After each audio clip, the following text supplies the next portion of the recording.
tere! Täna vaatame, mis asi on katteõmblusmasin. Ta on maailmas täiesti ainulaadne, ta on üks kõige uuemaid, mis üleüldse praegu olemas on. Ja mis asi siis see kõige uuem tehnoloogia on? See, et tal on pealt katteõmblus. Et selle järgi saate aru, et kui tegu on 5-niidilisega. Vaatate peale, 5 niiti. Järelikult 5-niidiline võimaldab ka pealt katet. Ehk klassikalised kattemasin. Et siin on ainult 3 rida läheb õmblusmasina õmblust. Näete, pealt katet ei ole. Aga vaatame töö alla. Palun, see on altkate. Aga praegu see pealtkate, siis ma siin näitan. Me oleme siin kirju niidi praegu peale pannud, jah. Ja see hästi veniv trikotaaž, esiteks see kangas, mida me oleme õmmelnud. Ja see kirju niidiga väga hästi venib. Ja see on nüüd õhukene trikotaaž. Ma lasen siit näiteks paksu trikotaaži ka veel siia otsa.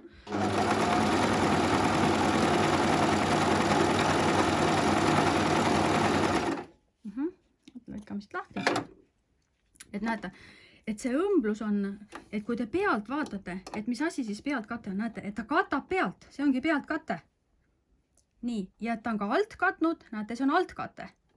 Ja kui hästi venib, eks ole, väga hästi venib, veel väga tähtis, vaadake niite. Et siin on näha ka, et võib-olla, et kõige odavamad overlocki niidid, näete, need erinevad siin, sinine. Siit on juba näha, et on natuke sellised karvased ja erinevad, näed, ühte firmad. See on mul mingi igivana niit, mingi 10 aasta tagune ilmselt juba.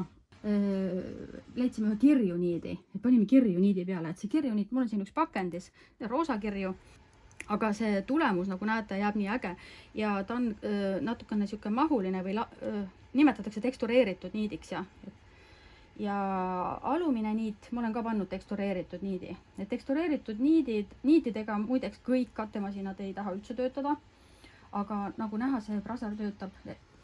Et mis on veel üks selle masina hästi suur pluss, mis mulle väga meeldib, näete, kui masina ostate, siis tal on kaasas tavaline metalltald nii-öelda küljes, jah, aga kaasas on läbipaistev tald, et eriti hea on sellega, kui näiteks ringi ja asju teete, et siis näete, et teie õmblused lähevad ilusti kokku.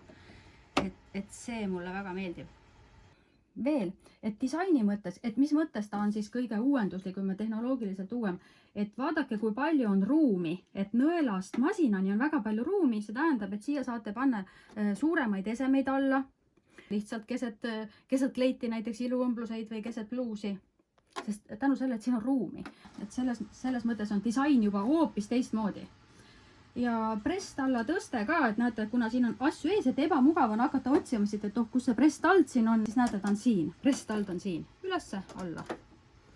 Et mis on veel üks selle masina hästi suur pluss, mis mulle väga meeldib, näete, kogu see niidistuse osa ka seest ära ja näete, siia alla läheb üks ainus niit. Üks ainus, näete, üks väga lihtsalt siit läheb. Kui öeldakse, et igal masinal on plussid ja miinused, et siis miinustest võib-olla tooks seda, et kui näiteks Babylocki kattemasinaga ma õmblen ketti vabalt, nii nagu Overlockiga, siis temal see kett nii hästi välja ei tule. Aga see on juba selline tehniline jutt, et ma masina hingeelu tutvustan masina koolitusel. Praegusel ajal on koolitustega nüüd niiviisi, et kuna praegu inimesed kokku saada ei tohi, siis koolitusel viime läbi videokõne teel. Et mina näitan teile ette ja teie teete samas järgi. Ups, üks asi jäi nüüd küll rääkimata, praegu tuli meelde, et sellel Braseri kattemasinal on vaba vars ka. Nii nagu teil on mõnedel õmblusmasinatel, näete, lihtsalt tõmbate selle siit ära. Ja siis saate õmmelda selliseid ringiaid asju nagu varruka, ääri, igasugust otsi. Lihtsalt käib tagasi, näete. Nii, ongi tagasi.